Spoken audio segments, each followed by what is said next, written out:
Bonjour, bienvenue dans Chaleur Humaine, je suis Nabil Wakim.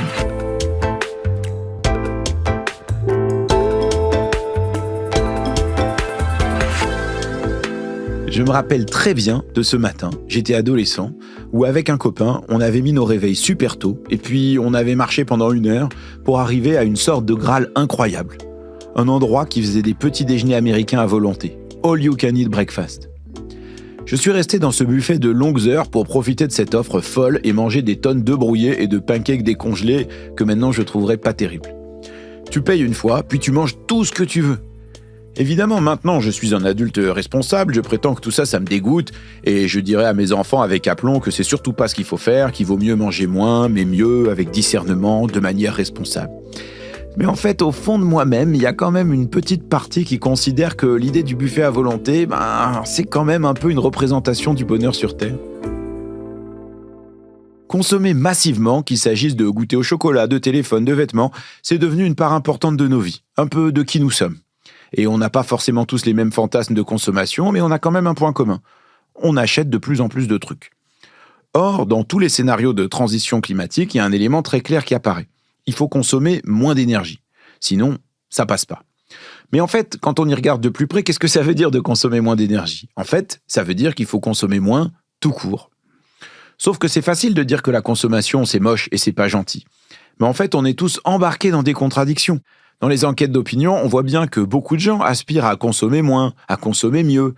Mais en fait, quand on voit nos pratiques d'achat, on fait exactement l'inverse. Pourquoi est-ce que le fait de consommer pose problème dans notre trajectoire climatique ? Est-ce que c'est si grave de collectionner, comme disait Boris Vian, les tourniquets à faire la vinaigrette, les ratatines ordures et les coupes fritures ? Quelle part des changements doivent se faire au niveau individuel et au niveau collectif ? Et comment on fait pour changer nos habitudes de consommation, pour consommer moins et mieux ? Voilà, c'est de cela dont nous allons parler dans cet épisode de Chaleur Humaine. Benoît Heilbrun est professeur de marketing à l'ESCP Europe. Il est l'auteur de plusieurs ouvrages sur la consommation et il a notamment dirigé en 2023 un livre qui s'appelle « Peut-on consommer autrement ?» aux éditions Sciences Humaines, dont le sous-titre « Les clés pour changer nos habitudes » guidera notre conversation d'aujourd'hui.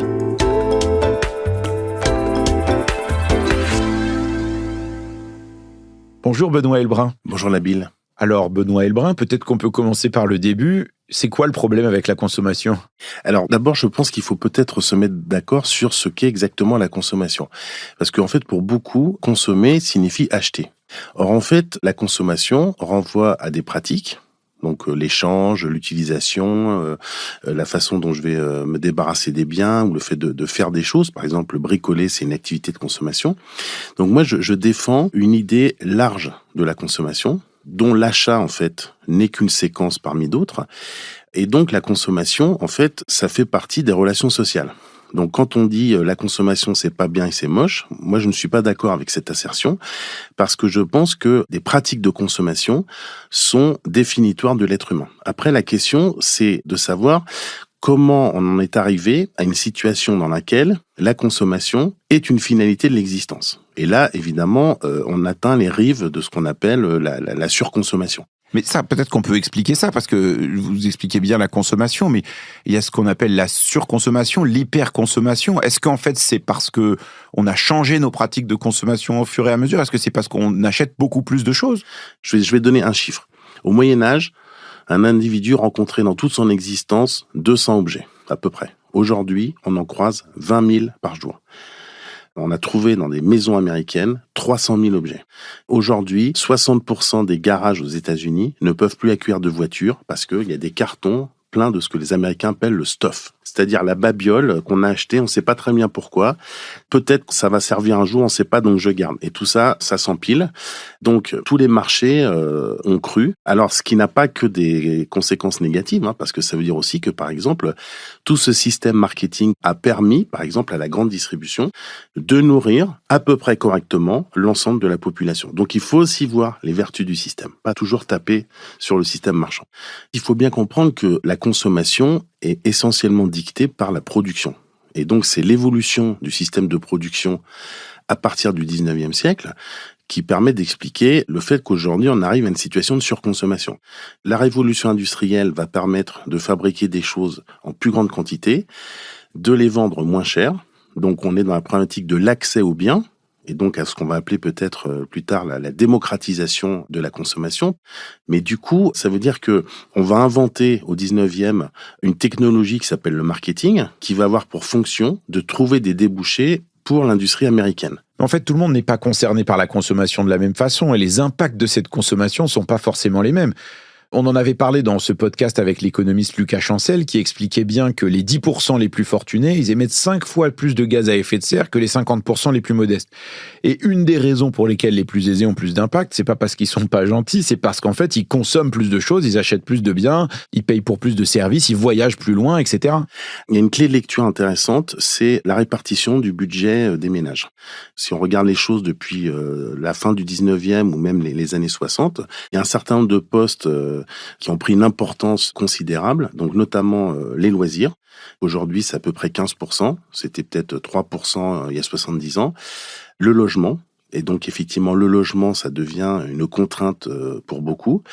Transport, logement, culture, ça c'est les postes qui ont vraiment augmenté. Et puis les postes qui ont vraiment diminué énormément, c'est l'alimentation, qui représente en moyenne 15%. Mais alors là, il faut se méfier de la moyenne parce que pour une famille très modeste, ça peut représenter plutôt 20% et pour une famille aisée, plutôt 10%. Et puis il y a un poste qui est assez intéressant parce que on en parle beaucoup et ça fait l'objet de revendications, c'est le poste de l'énergie. La part de l'énergie dans le budget des ménages est constante à 9%. Donc on a eu un petit pic au milieu des années 80, on est monté à 13%. Là, il y a une petite remontée, mais en fait, on n'est qu'à 9%. Donc là, on voit bien qu'il y a une différence entre la réalité de l'importance de la dépense énergétique dans le budget des ménages et la perception. Exactement la même chose que pour le pouvoir d'achat. Les Français sont persuadés que le pouvoir d'achat dégringole, alors qu'en fait, il ne cesse d'augmenter. Enfin, c'est quand même un peu dur ce que vous dites, parce que pour beaucoup de gens, c'est pas simplement une perception. Avec l'inflation, beaucoup se disent, mais moi, en fait, avant, je pouvais acheter ça, aujourd'hui, je peux plus acheter ce même produit, ce même nombre de biens, acheter les mêmes jouets pour mes enfants, acheter des produits alimentaires, etc. C'est pas simplement la grande distribution ou les marques qui orientent cette perception, non ? Je dirais qu'il y a deux choses par rapport à ça. Il y a d'abord le problème de la restriction de l'accès aux biens pour certaines familles défavorisées. Et ça, c'est pour moi un problème politique majeur qu'il va falloir régler, c'est-à-dire la question de l'accès à des biens qu'on estime essentiels. L'Observatoire des inégalités fait régulièrement des enquêtes sur les postes qui donnent lieu à restriction, alors partir en vacances, manger de la viande 2 fois par semaine, etc. Et on voit qu'effectivement, il y a une augmentation, ou alors par exemple, le fait de devoir reporter le paiement des factures, ou des assurances, ou d'énergie, etc. Donc ça, c'est un vrai sujet qui touche une partie significative de la population. Et puis après, au risque de choquer certains, je voudrais rappeler des faits, c'est que les consommateurs, enfin on va appeler ces gens-là des consommateurs, même si je n'aime pas le terme, sont absolument incapables d'observer des effets d'inflation ou de déflation. C'est-à-dire que quand on fait des enquêtes en sortie de magasin, en demandant aux gens est-ce que vous pouvez nous dire quel est le prix de ce que vous venez d'acheter, très peu de personnes sont capables de citer un prix avec une marge d'erreur de 5%. Donc ça veut dire que contrairement à ce qu'on pourrait penser, les gens ne connaissent pas le prix des produits qu'ils achètent, sauf quand ce sont des achats récurrents. C'est-à-dire que vous savez combien coûte une canette de soda au distributeur ou un café, parce que ça, c'est tous les jours, ou un paquet de cigarettes. Et effectivement, la connaissance du prix, elle augmente avec l'augmentation du prix. C'est-à-dire que quand vous achetez un bien cher, donc c'est beaucoup plus impliquant, là, vous faites attention au prix, donc il y a une mémorisation du prix. Mais pour demander aux gens combien coûte ce qu'ils ont acheté dans leur caddie, ils en sont incapables. Et en fait, il faut rappeler qu'on a vécu pendant plusieurs années une époque de déflation, c'est-à-dire que le prix des produits de grande marque baissait de peut-être 0,5 ou 1% par an, mais ça, les gens ne s'en rendaient pas compte. Et effectivement, là, on a eu tout un discours social sur l'inflation et sur le pouvoir d'achat, mais c'est pour moi d'abord une question de perception et c'est aussi une question de symbolique. Et je vais prendre un exemple, c'est le gasoil. Alors que le prix du paquet de cigarettes a augmenté de façon très conséquente pour des raisons politiques, c'est-à-dire qu'on sait très bien que si on augmente significativement le prix d'un paquet de cigarettes, il y a une décroissance de la consommation. Et donc ça a été une des décisions d'Emmanuel Macron qui l'a poussé jusqu'au bout. Les gens, pour ça, ne descendent pas dans la rue. Alors que pour le gasoil, là, ils sont prêts à se battre. Pourquoi ? Parce que c'est le transport et que derrière le gasoil, c'est aussi l'inégalité dans le rapport au déplacement. Mais bon, il y a des études qui ont montré que si on compare le prix d'un litre d'essence aujourd'hui et dans les années 70, et si je prends tout un tas de variables en considération sur le fait que les voitures consomment moins, etc., le prix de l'essence a baissé. Alors que les gens sont persuadés que le prix de l'essence a augmenté. Mais en fait, quand je vous écoute, je me pose forcément la question, est-ce que le sujet c'est consommer mieux, remplacer des consommations polluantes par d'autres qui le sont moins, ou bien est-ce que c'est consommer moins de tout court ? Vous, comment vous réfléchissez à cette question ? Je pense qu'il faut changer en fait de perspective. Vous avez rappelé tout à l'heure avec votre excellent exemple du buffet à volonté, que j'ai connu moi aussi quand j'étais étudiant aux États-Unis, le fait que nous vivons dans une société structurée autour d'une idée de l'abondance matérielle. C'est-à-dire que nous pensons que pour vivre pleinement, il faut une abondance de biens, et donc effectivement, il y a une croissance exponentielle de certains marchés parce que c'est l'idée du toujours plus. On peut repenser cette question d'abondance en allant vers ce que certains, notamment une économiste américaine qui s'appelle Juliette Shore, appellent la plénitude. Parce que ce qui compte finalement, c'est pas l'accumulation des biens. Il faut aussi sortir du paradigme qui dit que je consomme dit ce que je suis. Enfin, ce que vous dites, c'est quand même assez fondamental dans le principe même de la consommation. C'est bien la raison pour laquelle on veut s'acheter des baskets dernier cri ou un téléphone qui vient de sortir. C'est parce que ce qu'on achète, ce qu'on possède, ça dit aussi un peu de qui on est, non ? Mais on oublie qu'il y a une autre activité essentielle de l'être humain qui est le faire, et que pour viser la plénitude, ça veut dire que d'abord, il faut penser notre rapport au travail et au loisir. Donc, il faut moins travailler, il faut avoir plus de temps de loisir. Et Juliette Shore a très bien montré qu'une société qui surconsomme, c'est une société qui surtravaille. Donc, changement du rapport au travail, changement du rapport au loisir, et surtout, développer des modes d'autoproduction. L'une des voies, je pense, de réflexion, c'est d'aider les gens à faire des choses eux-mêmes, parce que ça donne une fierté, ça coûte moins cher, et ça nécessite moins d'énergie parce que moins de transport. Et donc ça, c'est, je pense, l'une des voies de la consommation responsable, c'est-à-dire c'est sortir évidemment d'un discours moralisateur qui n'a aucun impact, en disant finalement, il faut que tu retrouves un sentiment de plénitude dans ton existence qui ne peut s'abstraire de la consommation. Pour ça, il faut faire des choses dont tu sois satisfait.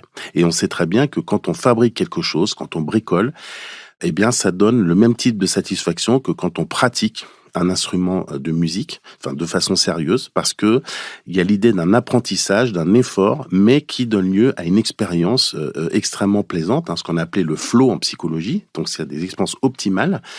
Et moi, je suis persuadé que, au lieu de taper en permanence sur la consommation, eh bien, il faut, je dirais, positiver la consommation en essayant de voir ce qu'elle peut apporter aux gens en termes de satisfaction psychologique.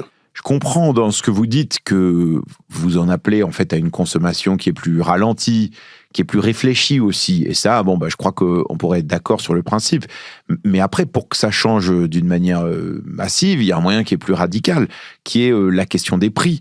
Dans ce que vous décrivez, qu'est-ce qui deviennent les prix dans ce monde où la consommation est plus raisonnable, plus rationnelle ? Le prix, c'est fondamental. Il va falloir accepter que le prix de certains biens ou certains services augmente à terme. Parce que si on veut réduire notre impact, il faut revaloriser les biens marchands, il faut revaloriser le travail, et pour ça, il va falloir accepter que le prix des choses augmente.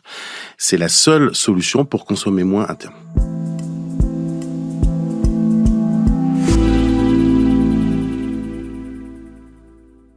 Alors on peut revenir sur un point qu'on a déjà évoqué auparavant, c'est quand vous dites que quelque part on paye pas le vrai prix des choses et qu'il faut qu'un certain nombre de choses soient plus chères.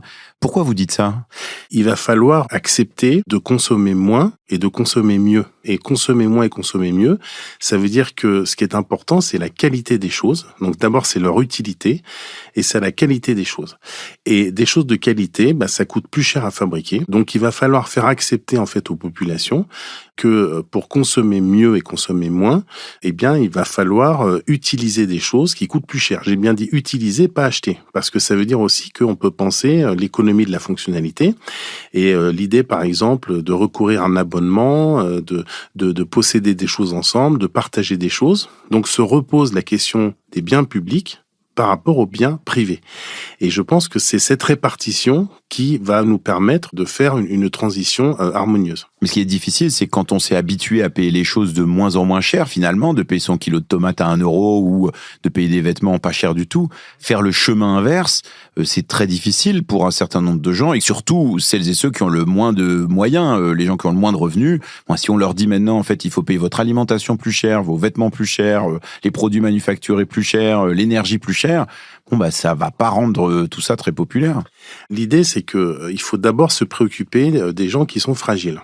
Et effectivement, quand je dis qu'il faut rehausser la valeur des choses, je prends en compte l'idée qu'il faut protéger des personnes qui sont dans des difficultés financières et pourvoir en fait à des biens qu'on estime essentiels dans une vie sociale et démocratique. Et c'est pas simplement avoir un toit et un logement, c'est l'éducation, la culture, le fait de se déplacer. Donc ça, ce n'est pas négociable. Et donc, ça veut dire notamment mettre en œuvre une politique du logement, une politique alimentaire, une politique des loisirs, parce que tout ça, effectivement, c'est lié.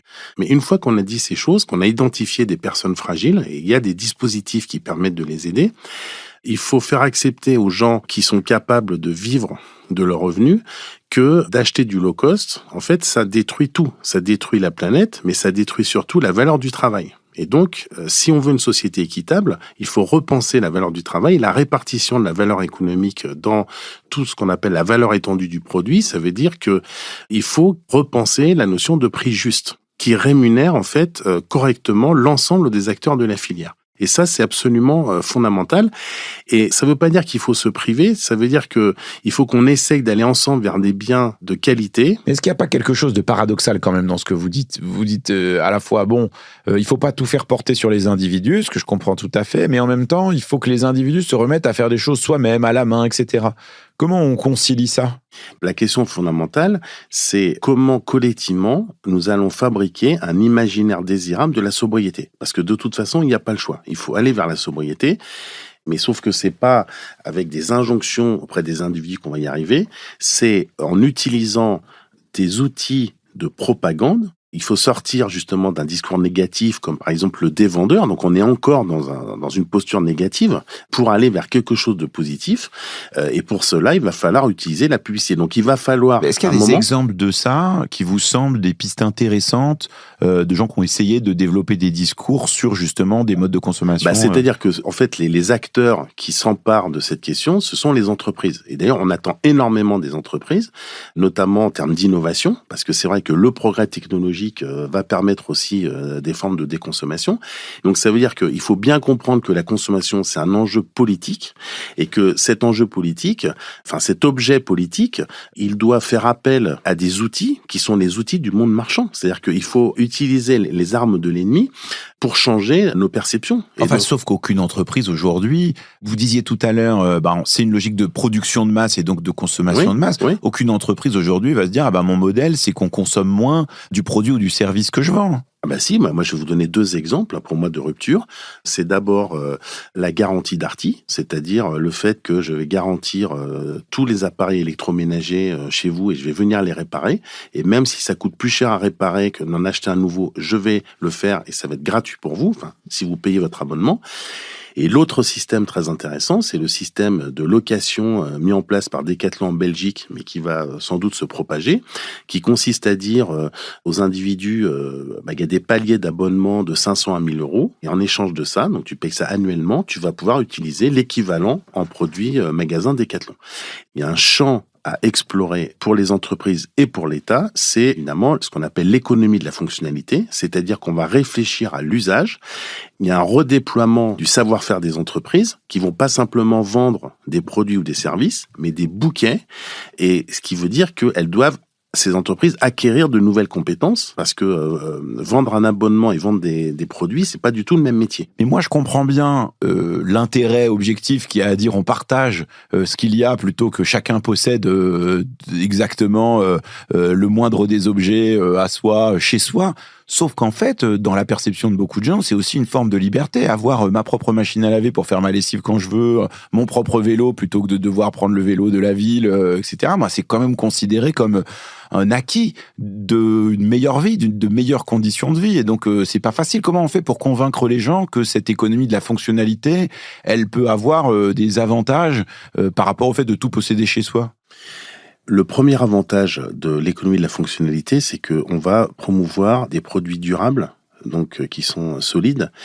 Et du coup, ça va sortir du marché les produits cheap, qui sont cassables, et en fait, qui sont pas intéressants, enfin, qui sont intéressants pour personne. On va vers une montée en gamme. Donc ça rejoint aussi la question des communs, c'est-à-dire quels sont les biens que l'on doit partager. Et puis après, il y a des produits que certes on a envie de posséder, typiquement le vélo, parce que être dépendant d'un système de location, c'est une énorme contrainte. Et donc quelqu'un qui fait quotidiennement du vélo a tout intérêt à avoir son vélo. Après, derrière ça, il y a des systèmes de représentation. Je me souviens, on avait fait une enquête il y a quelques années à l'ESCP sur la question de la location. Et on avait demandé aux gens quels sont les produits que vous ne louerez jamais. Et ce qui était arrivé en tête, c'était les draps. Et on disait aux gens, mais quand vous allez à l'hôtel, c'est bien ce que vous faites. Donc on voit bien qu'on est toujours embringué dans des systèmes de représentation. Et donc le rôle des entreprises, de la publicité ou de l'État, c'est justement d'orienter ces représentations et ces imaginaires dans un sens, alors qu'il doit être décidé collectivement. Et ça nous amène à un sujet que vous avez déjà brillamment traité, c'est que pour changer le système de consommation, il faut sans doute repenser une démocratie délibérative et pas simplement une démocratie participative. C'est-à-dire que je pense que la Convention citoyenne a montré l'intérêt des gens pour des modèles de concertation. Après, ce qu'il faut, c'est que le politique suive et mettre en œuvre ce qui a été décidé, ce qui n'a malheureusement pas été le cas. Oui, enfin, si on réunit tous les gens pour discuter des pratiques de consommation, on n'est pas non plus certain que les gens ils disent ah oui c'est super, on veut consommer moins, on veut faire plus de choses avec nos mains. Peut-être qu'ils diront bah non, comme on l'a vu après le premier confinement, ils diront bah non, on veut pouvoir se ruer dans les magasins et acheter des vêtements pas chers parce qu'on n'a pas pu le faire pendant 2 mois. Alors, c'est pas parce qu'on délibère de la consommation qu'on aboutit nécessairement à moins de consommation, non? Oui, mais je suis pas sûr que les individus verbalisent spontanément l'idée de la surconsommation. À partir du moment où on quitte un système moralisateur et qu'on est dans un débat, je pense qu'il y a tout intérêt à des modèles de concertation qui intègrent la dimension politique de la consommation, la dimension citoyenne, et qui soit pas simplement axée sur la question de la responsabilité, mais sur la question d'un mieux vivre. Parce que on voit bien aussi qu'il y a quand même une dégradation de la perception qu'ont les gens de leur vie personnelle et de leur vie professionnelle. C'est-à-dire que on voit bien qu'avant, les gens avaient tendance à dire « je suis heureux dans ma vie personnelle et moins dans ma vie professionnelle », etc. Aujourd'hui, on voit bien qu'il y a une dégradation de la perception de la vie personnelle. Donc, les gens ont bien compris qu'on a tous intérêt, non pas à consommer moins, mais à vivre différemment la consommation. Je comprends bien cet enjeu qu'il y a sur les imaginaires, il y a un enjeu aussi sur la démocratie, vous en avez parlé, mais il y a quand même aussi un enjeu de réglementation, c'est-à-dire est-ce que le marché seul peut sortir des produits qui sont pas chers mais accessibles au plus grand nombre de nos magasins? Aujourd'hui, c'est pas ce qu'on voit. On voit au contraire, on parlait tout à l'heure du textile, on voit au contraire qu'on a plus simplement de la fast fashion, mais de l'ultra fast fashion avec des produits vraiment pas du tout chers, de mauvaise qualité, mais qu'on peut se procurer en très grande quantité. Alors est-ce que là, il peut y avoir aussi des règles qui pourraient exister et qui permettraient de favoriser certains usages par rapport à certains produits? La réglementation, c'est absolument fondamental. C'est-à-dire que, il y a 3 acteurs, on a parlé du consommateur, il y a un rôle évident des entreprises. Après, il faut attendre des États. Alors pour le coup, une concertation, alors au moins au niveau européen, pour réglementer un certain nombre de secteurs, que ça soit par exemple la taxe sur les produits de la fast fashion, que ça soit l'entrée du plastique dans l'Union européenne, et que ça soit le respect des conditions de travail. Donc oui, la réglementation et la fiscalité sont des outils absolument fondamentaux, mais encore une fois, on ne peut pas attendre tout des États à un moment de l'histoire où la notion d'État est en train de s'affaiblir, comme celle de démocratie d'ailleurs.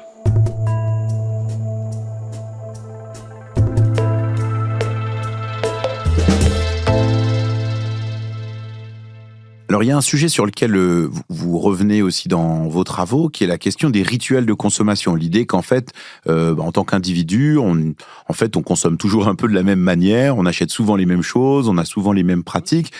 Est-ce qu'on a des exemples de comment on fait pour changer un rituel de consommation? Qu'est-ce qui peut nous pousser, collectivement ou individuellement, à changer nos pratiques? Alors attention, il faut faire la différence entre le rituel et la routine. La routine, c'est le fait qu'on va engrammer des habitudes pour tout un tas de raisons, la pression temporelle, on fait la même chose qu'hier ou qu'avant-hier parce que en fait c'est commode. Donc on va aller chercher quand même très souvent la paresse et la facilité. Et donc l'être humain est par nature paresseux, donc il va avoir tendance à répéter les choses sans se poser des questions. Alors que le rituel, c'est une pratique culturelle, c'est donc un geste qu'on recommence mais qui a du sens. Alors que la routine n'a pas forcément de sens. Ce qu'essayent de faire les marques, notamment dans l'alimentaire, c'est de créer des rituels de consommation, de tremper son biscuit dans le lait, de prendre un café dès qu'on fait une pause au bureau, etc. Ça, ce sont des rituels, mais qui sont fabriqués notamment par les marques. Les gens qui ont travaillé sur les routines ont montré que pour casser une routine, il faut un choc durable, c'est-à-dire qui dure plusieurs semaines ou plusieurs mois, parce que c'est la seule façon de casser des habitudes. Donc, par exemple, si vous voulez casser un mode de transport pour aller au travail, il faut qu'il y ait une contrainte suffisamment forte qui vous empêche de prendre votre voiture pour aller travailler. Si cette contrainte dure, on va dire, plusieurs mois, eh bien, dans ce cas-là, on observe un changement des comportements vers des transports en commun ou le vélo, et on s'aperçoit qu'une fois que la contrainte disparaît, les individus vont poursuivre ces pratiques dites vertueuses. C'est pour ça que, par exemple, quand des personnes arrivent dans une nouvelle municipalité, c'est à ce moment-là qu'on va les toucher pour leur vendre des cartes de transport en commun, parce qu'on sait que si on le fait 6 mois plus tard, c'est fini, c'est trop tard. Alors c'est vrai, vous l'avez dit, il y a les changements dans la vie qui font que on est amené à changer nos pratiques de consommation, mais il y a aussi peut-être ce qui nous donne des indications dans notre consommation. Moi, je regarde les labels quand je vais au supermarché pour essayer de voir si ce que j'achète, c'est un produit qui est issu du commerce équitable, qui est issu de l'agriculture biologique. C'est pas toujours facile de se retrouver, mais est-ce que vous pensez que c'est intéressant de s'appuyer sur ce type d'éléments?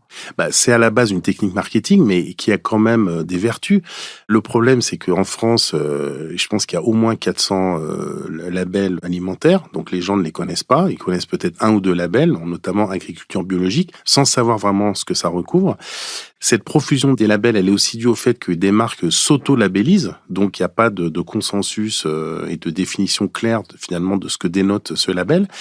Et quant à l'agriculture biologique, le problème c'est que vous voyez dans les enquêtes que tout le monde aimerait manger des produits bio, mais personne n'achète de payer plus cher. Or, on sait que produire un produit bio, ça coûte plus cher. Donc c'est encore une fois, ça montre que pour manger mieux, il faut accepter de payer plus cher, mais il faut aussi peut-être réfléchir pour des gens évidemment qui n'habitent pas en ville à des schémas d'autoproduction, c'est-à-dire le potager, faire ses légumes, faire ses gâteaux soi-même, etc.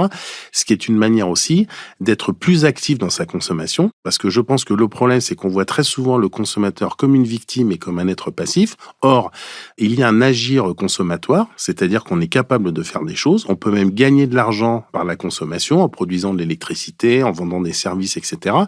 Et donc, il faut arrêter de penser que la consommation n'est qu'un sacrifice. La consommation, ça dit l'ensemble des relations sociales qu'on a avec les autres qui sont médiées par des choses. Voilà, c'est ça la consommation. Donc, il y a une dimension politique de la consommation et il faut réactiver la dimension citoyenne dans ces actes de consommation. Alors, il y a l'idée en France de développer un éco-score sur un certain nombre de produits pour pouvoir connaître l'empreinte carbone, l'impact sur la biodiversité de certains produits, notamment on pense aux vêtements. Est-ce que ça vous semble une bonne idée? Est-ce que ça va dans le sens de ce que vous dites? C'est absolument fondamental parce que ça veut dire qu'on va essayer de prendre en compte des contraintes qui étaient considérées comme des externalités négatives pour les entreprises et pour les consommateurs. Et finalement, on va essayer d'internaliser ces contraintes. Donc, ça va évidemment dans le bon sens.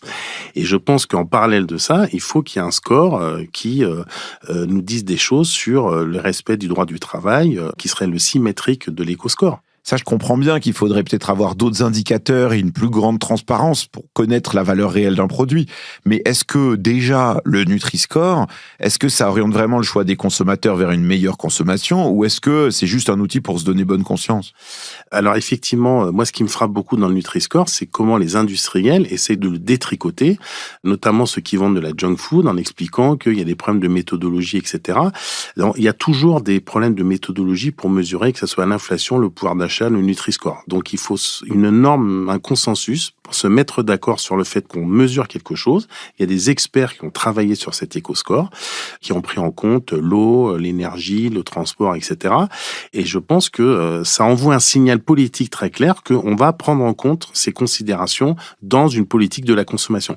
Un dernier point dont on n'a pas parlé, c'est la question de la seconde main. Et moi, je reçois souvent des mails d'auditrices ou d'auditeurs qui m'interrogent là-dessus et qui s'interrogent là-dessus en disant, bah oui, d'un côté, évidemment que c'est mieux de ne pas acheter du neuf et d'utiliser des applications de type Vinted ou autre pour acheter de la seconde main. Mais d'un autre côté, ces mêmes applications, bah, en fait, elles réutilisent les mêmes techniques de marketing des marques pour nous pousser à la surconsommation et donc à les utiliser aussi beaucoup. Comment vous vous situez par rapport à ça ? Je pense qu'il faut se méfier de toutes les appellations, nouvelles formes de consommation, etc. Puisque la seconde main, ce n'est que la résurgence de pratiques ancestrales. Mais ça montre quelque chose d'intéressant qui est que les objets ont une vie, une seconde vie, une troisième vie. Donc il y a des collègues qui ont travaillé sur la biographie des objets. C'est extrêmement intéressant parce qu'un objet, ça raconte une histoire, ça raconte une trajectoire. Et effectivement, encore une fois, si on est sur un schéma de seconde main, ça veut dire qu'il faut des produits de qualité. Donc on en revient à l'idée d'avoir des produits qui sont plus chers, mais qui circulent mieux et qui sont mieux partagés. Cela étant dit, il est clair que certains acteurs, notamment du luxe, ont compris que la seconde main, c'est un levier pour accroître la taille des marchés. Donc, il y a un tour de passe-passe quand même du monde marchand qui est d'utiliser à des fins idéologiques la seconde main pour nous parler de sobriété, de vertu, alors qu'on est dans l'extension d'un business model. Il ne faut pas croire que parce que j'achète seconde main, je consomme mieux ou responsable, si tant est que ça veut dire quelque chose. Il faut simplement, encore une fois, se reposer la question, quand j'achète quelque chose, de l'utilité de cette chose. Et quand je dis l'utilité, ce n'est pas simplement l'utilité fonctionnelle, c'est qu'est-ce que cette chose m'apporte sur le plan certes fonctionnel, mais aussi émotionnel? Est-ce que ça m'apporte de la joie, du plaisir, du partage, etc. C'est l'utilité sous toutes ses formes. On ne va pas rentrer dans un monde de privation, d'austérité. Personne n'a envie de ça. Donc, on n'ira pas. Et donc, il faut penser à un monde post-consommatoire qui soit joyeux. Alors vous travaillez sur ces questions depuis 30 ans. Qu'est-ce qui vous permet de garder l'espoir sur ces sujets ? Ce qui me donne de l'espoir, c'est que je pense qu'il faut toujours essayer de voir dans l'être humain ce qui est digne d'être admiré et pas ce qui est digne d'être méprisé. Je crois que l'être humain a une capacité de prendre en main son destin, parce que je crois à l'importance de l'autonomie. Et donc, c'est pour ça que je suis professeur, parce que je pense que l'éducation est un levier absolument fondamental et que c'est en réfléchissant ensemble, c'est en ayant des références intellectuelles et culturelles partagées que l'on peut repenser la société et le système de consommation.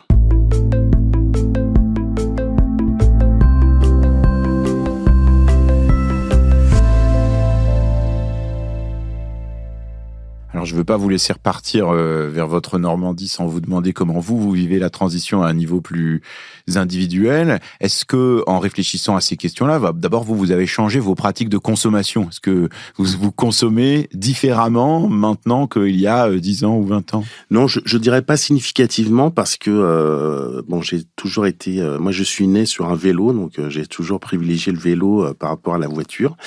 J'essaie d'éviter tout type de livraison de produits à domicile.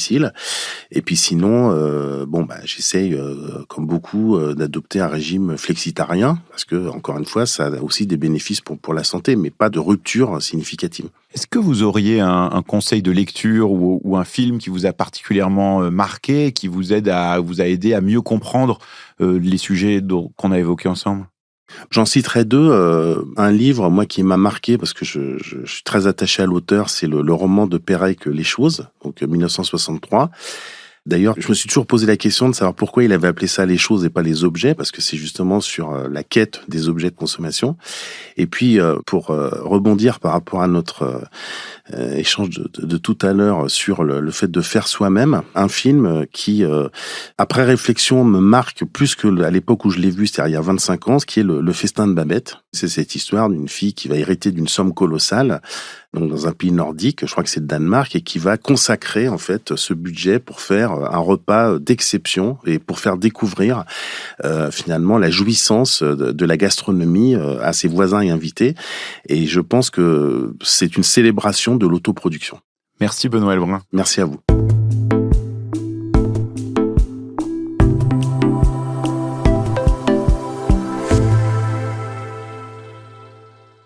Je dois bien dire que pendant cette conversation avec Benoît Heilbrun, j'avais dans la tête cette chanson de Boris Vian à laquelle je faisais référence dans l'introduction. Cette chanson dans laquelle il dit à quel point nos vies et nos amours sont désormais envahis de choses matérielles, comme des draps qui chauffent ou des pistolets à gaufres. La chanson s'appelle La complainte du progrès. Elle date de 1955, mais finalement, je me rends compte qu'elle n'a pas si mal vieilli. Et c'est d'ailleurs la première chose que je retiens de ce que m'a expliqué Benoît Heilbrun. La raison pour laquelle on consomme toujours plus, c'est d'abord parce qu'on produit toujours plus. C'est pas simplement parce que je suis idiot que j'ai envie de m'acheter un nouveau mixeur alors que le précédent marche encore très bien. C'est d'abord parce qu'il faut écouler la production pour créer de la valeur pour les producteurs. On pourrait dire que c'est une manière assez déprimante de décrire nos vies de consommateurs. Mais je me dis aussi que ça doit nous pousser à la réflexion sur l'un des cœurs du problème climatique. Comment faire pour produire moins ? Parce que produire moins, c'est rarement dans l'intérêt des entreprises, c'est rarement dans l'intérêt des salariés, et pourtant, c'est quand même ce qu'il faut faire. On n'a pas le choix. Voilà un bon sujet de contradiction, aussi individuel que collectif. La deuxième brique qui m'a marqué, c'est cette idée d'économie de la fonctionnalité. Louer des services plutôt que d'acheter des biens. Plus de partage et moins de propriété. Il y a quelque temps, j'ai vu qu'un quartier de Londres avait mis en place une bibliothèque de choses. Au lieu d'emprunter des livres, on peut y aller pour emprunter une shampouineuse à moquette ou un vidéoprojecteur. Finalement, si on avait des bibliothèques d'objets accessibles, pas chers et proches de nous, est-ce que c'est pas une piste pour nous aider à consommer autrement ? Le troisième élément qui me frappe, c'est cette idée qu'en faisant soi-même, on achète moins, mais aussi on crée un autre rapport à la consommation. Si on bricole, si on cuisine ou si on fait du patchwork comme ma maman, on achète des produits, certes, mais on va les transformer soi-même. Et là, je pense comme Benoît Heilbrun que ça fait partie des choses qui peuvent procurer de la joie, même du bonheur partagé avec d'autres, et en même temps changer notre manière de consommer. Il y a quand même un dernier point qui me fait réfléchir. Je comprends ce que veut dire Benoît Heilbrun quand il dit que les choses doivent retrouver leur véritable prix. C'est vrai, c'est pas normal d'acheter des tomates à 1 € le kilo, de payer quelques euros pour des vêtements ou des jouets qui ont traversé la planète au prix d'un impact environnemental désastreux. Mais comment on fait pour que cette hausse de prix ne soit pas profondément injuste ? Comment on fait pour que ça ne sanctionne pas celles et ceux qui ont le moins d'argent et qui d'ailleurs souvent ont le bilan carbone le plus faible ? Avec en plus le risque que cette hausse des prix provoque un grand rejet dans une partie de la population. Sur ce point-là, comme sur tous les autres, je suis heureux d'entendre vos avis, vos critiques et vos propositions, comme toujours, à l'adresse chaleurhumaine@lemonde.fr.